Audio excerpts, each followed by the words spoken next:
ஆத்தாடி ஒன்னத்தானே உயிர் நாடி தேடுது. காவேரி எங்கே போகும் கடல் வந்து கூடுது. அந்தி பொழுதில் தென்னங்கிளையில் தென்றல் கூத்தாட மையை எழுதி மஞ்சள் குருவி கையை கோத்தாட.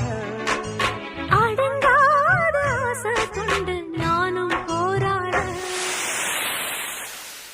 உனக்கென பிறந்தவ ரெக்க கட்டி பறந்தவ இவதான். என விட உனக்கு இங்கு மனசுக்கு பிடிச்சவ எவதான். ஊரையெல்லாம் இவதானே கூ